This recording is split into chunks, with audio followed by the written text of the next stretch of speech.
नारायण नारायण नारायण नारायण।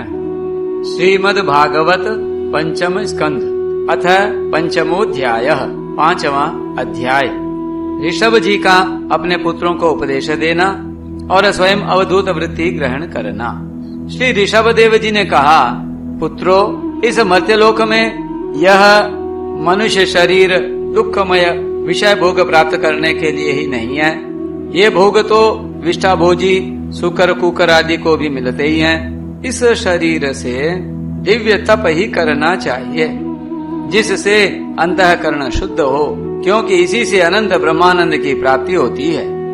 नायं देहो देह भाजाम त्रिलोके कष्टान कामा नरहते वेदभुजाम ये तपो दिव्यम पुत्र का ये न सत्वम शुद्ध्येद्यस्मात् ब्रह्म सौख्यम त्वनंतम। शास्त्रों ने महापुरुषों की सेवा को मुक्ति का और स्त्री संगी कामियों के संग को नरक का द्वार बताया है।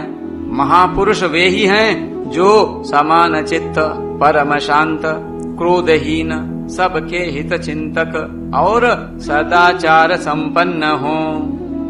महत् सेवाम द्वारमाहुर्विमुक्ते तमो द्वारम योषिताम संगी संगम। महांतस्ते समचित्ता प्रशांता विमन्यवः सुहृदः साधवो ये। अथवा मुझ परमात्मा के प्रेम का ही जो एकमात्र पुरुषार्थ मानते हो, केवल विषयों की ही चर्चा करने वाले लोगों में तथा स्त्री पुत्र और धन आदि सामग्रियों से संपन्न घरों में जिनकी अरुचि हो और जो लौकिक कार्यों में केवल शरीर निर्वाह के लिए ही प्रवृत्त होते हो, मनुष्य अवश्य प्रमादवश कुकर्म करने लगता है। उसकी वह प्रवृत्ति इंद्रियों को तृप्त करने के लिए ही होती है।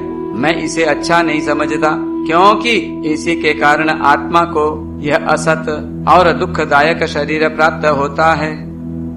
जब तक जीव को आत्म तत्व की जिज्ञासा नहीं होती, तभी तक अज्ञानवश देह आदि के द्वारा उसका स्वरूप छिपा रहता है। जब तक यह लौकिक वैदिक कर्मों में फंसा रहता है, तब तक मन में कर्म की वासनाएं भी बनी ही रहती हैं और इन्हीं से देह बंधन की प्राप्ति होती है। इस प्रकार अविद्या के द्वारा आत्म स्वरूप के ढक जाने से कर्म वासनाओं के वशीभूत हुआ चित्त मनुष्य को फिर कर्मों में ही प्रवृत्त करता है। अतः जब तक उसको मुझ वासुदेव में प्रीति नहीं होती, तब तक वह देह बंधन से छूट नहीं सकता। स्वार्थ में पागल जीव जब तक विवेक दृष्टि का आश्रय लेकर इंद्रियों की चेष्टाओं को मिथ्या नहीं देखता, तब तक आत्म स्वरूप की स्मृति खो बैठने के कारण वह अज्ञानवश विषय प्रधान गृह आदि में आसक्त रहता है और तरह तरह के क्लेश उठाता रहता है। स्त्री और पुरुष इन दोनों का जो परस्पर दाम्पत्य भाव है, इसी को पंडित जन उनके हृदय की दूसरी स्थूल एवं दुर्भेद्य ग्रंथि कहते हैं। पुंसः स्त्रिया मिथुनी भावमेतम तयोर्मिथो हृदय ग्रंथि माहु।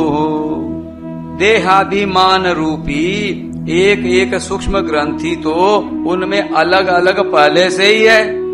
इसी के कारण जीव को देह इंद्रिय आदि के अतिरिक्त घर, खेत, पुत्र, स्वजन और धन आदि में भी मैं और मेरेपन का मोह हो जाता है। जिस समय कर्म वासनाओं के कारण पड़ी हुई इसकी यह दृढ़ हृदय ग्रंथि ढीली हो जाती है, उसी समय यह दाम्पत्य भाव से निवृत्त हो जाता है और संसार के हेतुभूत अहंकार को त्याग कर सब प्रकार के बंधनों से मुक्त हो परम पद प्राप्त कर लेता है। पुत्रों, संसार सागर से पार होने में कुशल तथा धैर्य, उद्यम एवं सत्वगुण विशिष्ट पुरुष को चाहिए कि सबके आत्मा और गुरु स्वरूप मुझ भगवान में भक्ति भाव रखने से, मेरे परायण रहने से, तृष्णा के त्याग से, सुख दुख आदि द्वंद्वों के सहने से जीव को सभी योनियों में दुख ही उठाना पड़ता है। इस विचार से, तत्व जिज्ञासा से, तप से, सकाम कर्म के त्याग से, मेरे लिए कर्म करने से, मेरी कथाओं का नित्य प्रति श्रवण करने से, मेरे भक्तों के संग और मेरे गुणों के कीर्तन से, वैर त्याग से, समता से, शांति से और शरीर तथा घर आदि में मैं मेरेपन के भाव को त्यागने की इच्छा से,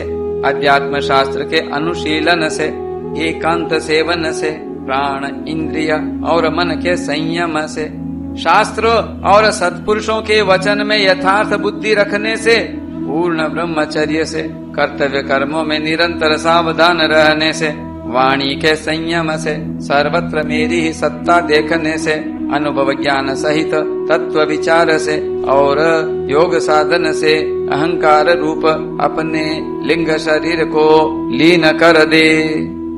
मनुष्य को चाहिए कि वह सावधान रहकर अविद्या से प्राप्त इस हृदय ग्रंथि रूप बंधन को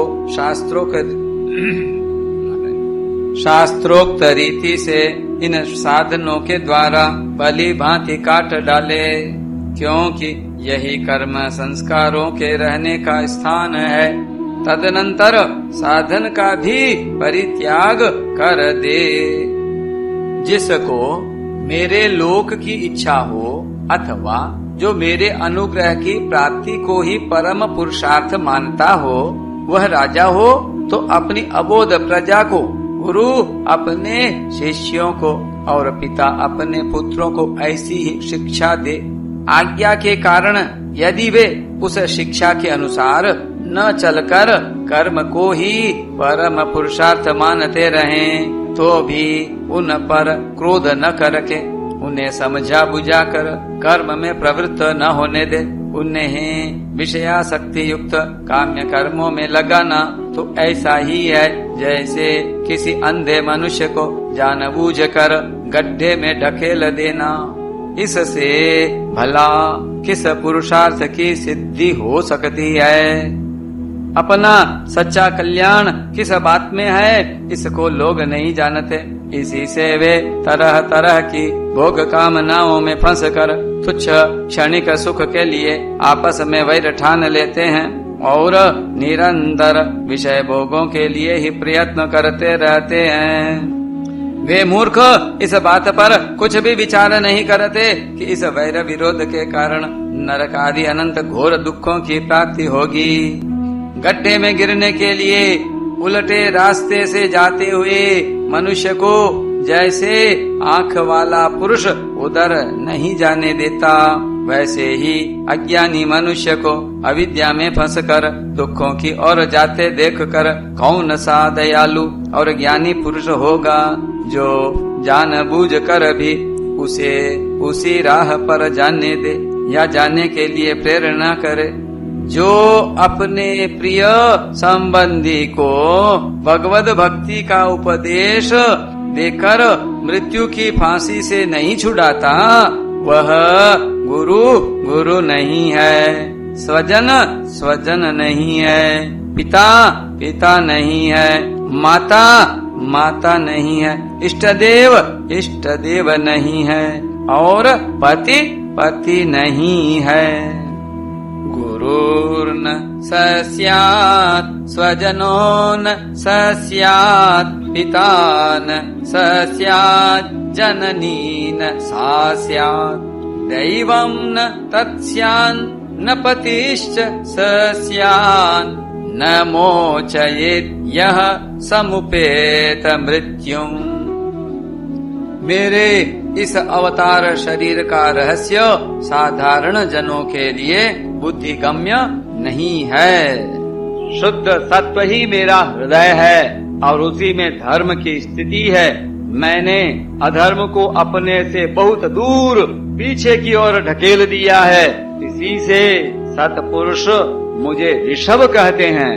तुम सब मेरे उस शुद्ध सत्वमय हृदय से उत्पन्न हुए हो, इसलिए मत्सर छोड़कर अपने बड़े भाई भरत की सेवा करो। उसकी सेवा करना मेरी ही सेवा करना है और यही तुम्हारा प्रजा पालन भी है। अन्य सब भूतों की अपेक्षा वृक्ष अत्यंत श्रेष्ठ हैं, उनसे चलने वाले जीव श्रेष्ठ हैं और उनमें भी कीट आदि की अपेक्षा ज्ञान युक्त पशु आदि श्रेष्ठ हैं। पशुओं से मनुष्य, मनुष्यों से प्रमथ गण, प्रमथों से गंधर्व, गंधर्वों से सिद्ध और सिद्धों से देवताओं के अनुयायी किन्नर आदि श्रेष्ठ हैं। उनसे असुर और असुरों से देवता और देवताओं से भी इंद्र श्रेष्ठ है। इंद्र से भी ब्रह्मा जी के पुत्र दक्ष आदि प्रजापति श्रेष्ठ हैं। ब्रह्मा जी के पुत्रों में रुद्र सबसे श्रेष्ठ हैं। वे ब्रह्मा जी से उत्पन्न हुए हैं, इसलिए ब्रह्मा जी उनसे श्रेष्ठ हैं। वे भी मुझसे उत्पन्न हैं और मेरी उपासना करते हैं, इसलिए मैं उनसे भी श्रेष्ठ हूँ। परंतु ब्राह्मण मुझसे भी श्रेष्ठ है, क्योंकि मैं उन्हें पूज्य मानता हूँ। सभा में उपस्थित ब्राह्मणों को लक्ष्य करके विप्रगण दूसरे किसी भी प्राणी को मैं ब्राह्मणों के समान भी नहीं समझता, फिर उनसे अधिक तो मान ही कैसे सकता हूँ। लोग श्रद्धा पूर्वक ब्राह्मणों के मुख में जो अन्न आदि आहुति डालते हैं, उसे मैं जैसी प्रसन्नता से ग्रहण करता हूँ, वैसे अग्निहोत्र में होम की हुई सामग्री को स्वीकार नहीं करता। जिन्होंने इस लोक में अध्ययन आदि के द्वारा मेरी वेद रूपा अति सुंदर और पुरातन मूर्ति को धारण कर रखा है, तथा जो परम पवित्र सत्व गुण, शम, दम, सत्य, दया, तप, तितिक्षा और ज्ञान आदि 8 गुणों से संपन्न हैं, उन ब्राह्मणों से बढ़कर और कौन हो सकता है। मैं ब्रह्मादि से भी श्रेष्ठ और अनंत हूँ तथा स्वर्ग, मोक्ष आदि देने की भी सामर्थ्य रखता हूँ, किंतु मेरे अकिंचन भक्त ऐसे निष्प्रिय होते हैं कि वे मुझसे भी कभी कुछ नहीं चाहते। फिर राज्य आदि अन्य वस्तुओं की तो वे इच्छा ही कैसे कर सकते हैं। पुत्रो, तुम संपूर्ण चराचर भूतों को मेरा ही शरीर समझकर शुद्ध बुद्धि से पद पद पर उनकी सेवा करो, यही मेरी सच्ची पूजा है। मन, वचन, दृष्टि तथा अन्य इंद्रियों की चेष्टाओं का साक्षात फल मेरा इस प्रकार का पूजन ही है। इसके बिना मनुष्य अपने को महामोहमय काल पाश से छुड़ा नहीं सकता। बोलो ऋषभदेव भगवान की जय। श्री सुखदेव जी कहते हैं, राजन, ऋषभदेव जी के पुत्र यद्यपि स्वयं ही सब प्रकार सुशिक्षित थे, तो भी लोगों को शिक्षा देने के उद्देश्य से महाप्रभावशाली परम सुहृद भगवान ऋषभदेव ने उन्हें इस प्रकार उपदेश दिया। ऋषभदेव जी के 100 पुत्रों में भरत सबसे बड़े थे।